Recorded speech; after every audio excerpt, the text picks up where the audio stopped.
احنا نسينا في الفيديو اللي فات الجزء ده اللي هو قصاد بير مسعود. في لسه شغل هنا، لسه مقفول الجزئية دي برضو اللي هي في وسط الطريق دي اللي بتوصل لغاية إشارة مسجد سيدي بشر.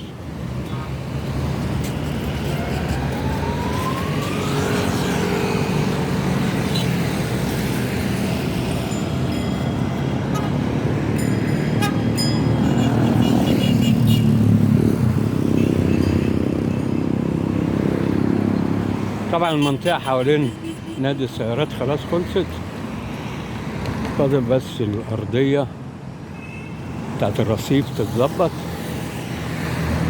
تعمل انترلوك برضو، وبقية المناطق اللي هي في الرصيف دي ما تعملش، تعمل مسلح خرسانة، فلسه هتتحول ل انترلوك. هو كده تقريبا خلص المشروع، ممكن نقوله زي ما قلنا برضو حوالي ممكن شهر ولا حاجة يخلص الكلام ده كله الموجود حاليا، ضبط المناسيب والكلام ده وسفلتة الجزء اللي باقي، وبعدين رفع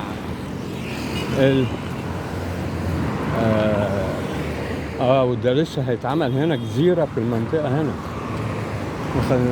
نسينا الحكاية دي.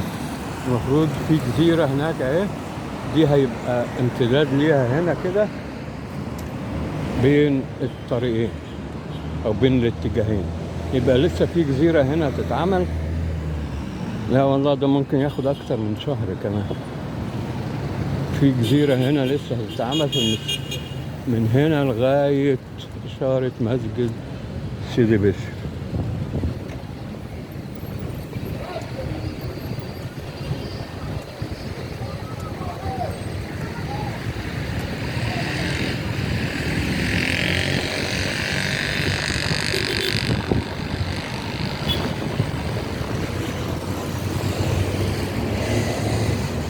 نسيت أنا حكاية الجزيرة اللي هنا دي، المفروض تبقى موجودة.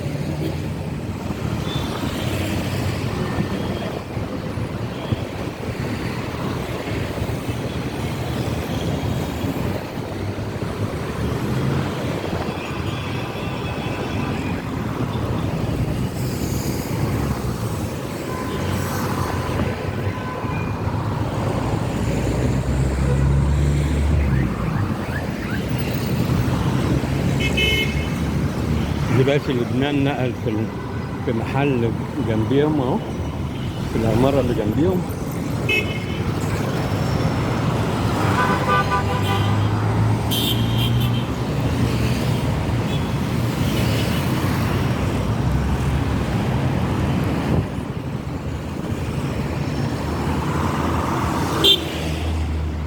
في هنا جملة ماركت بتاع فتح الله،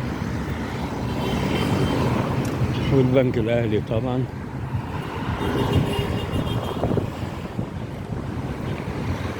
الجزء ده بقى لسه هيتعمل فيه جزيرة ويتظبط بقى المناسيب وكده، وبعدين تتسفلت الأرض.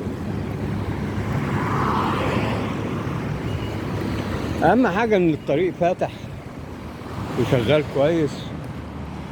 يعني طبعا الناس عايزة المشروع يخلص خالص بقى، يعني كفاية الفترة بس المهم الطريق فاتح والشواطئ فتحت والأرصفة شغالة حلو، ويعني مفيش مشاكل. والكوبري اسكندرية أو الكوبري سيدي بشر اسكندرية خلص،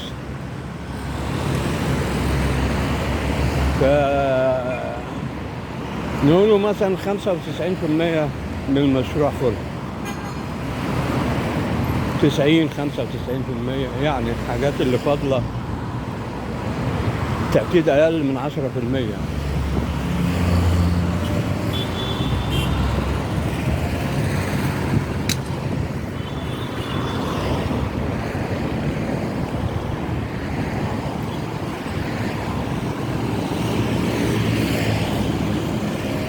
عايزين نشوفوا فيه شغل قدام ولا لسه ما بدأوش ولا ايه الحكاية. راكبين إشارة مرور جديدة اهي قصاد خليل حمادة، كانتش موجودة دي. كويس كويس، مية مية. كل ما يبقى في عدد أكبر من إشارات المرور بيبقى أفضل للناس طبعا اللي ماشي على رجليهم وعايزين يعدوا الطريق.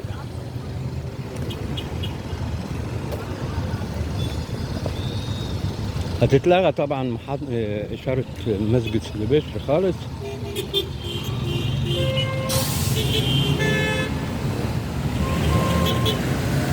ولم يعلن بعد هيبقى التخطيط عامل ازاي في الشوارع بعد انتهاء كوبري محمد نجيب او كوبري اسكندريه، كوبري سيدي بشر في اسكندريه. هم دلوقتي شغالين تحت الكوبري في الجزء اللي هو هيبقى خارج من شارع محمد نجيب متجه للمنشيه. فمجرد ما يخلصوا الجزء ده هيتحول بقى جزء من الترافيك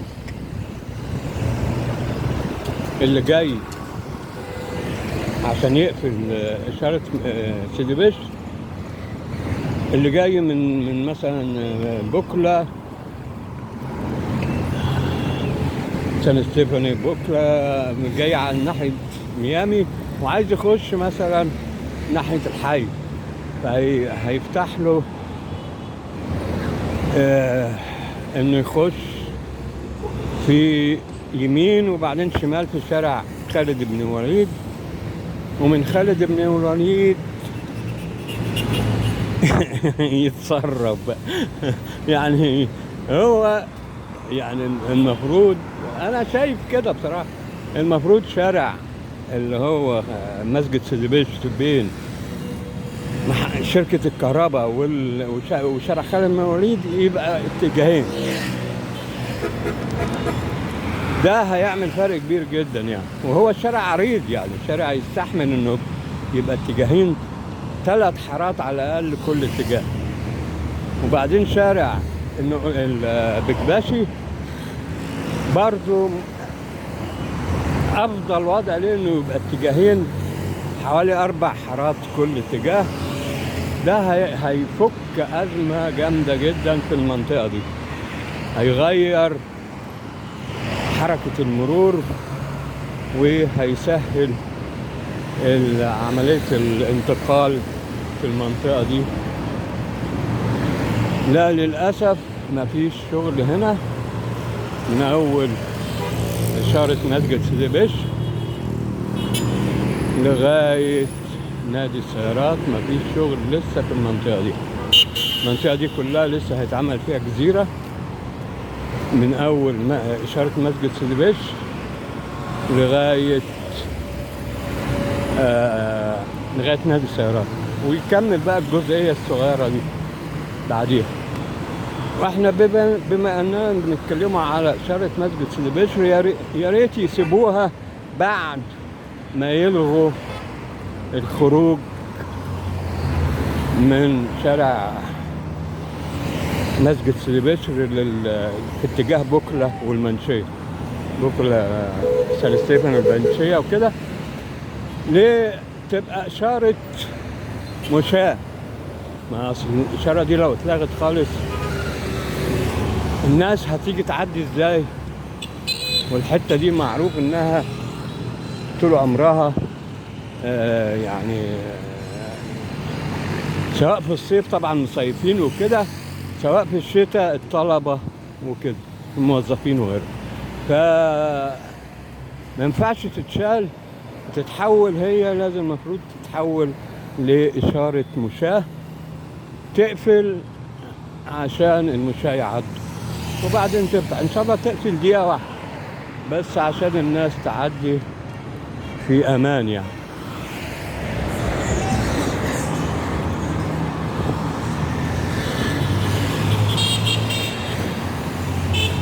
مفيش شغل هنا خالص لغاية شارع مسجد سيدي بشر.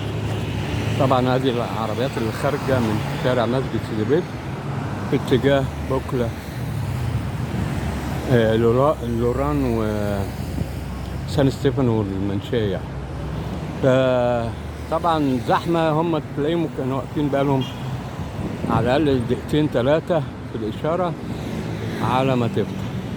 فشوفوا العربيات قد إيه اللي جاية من شارع مسجد سيدي بشر.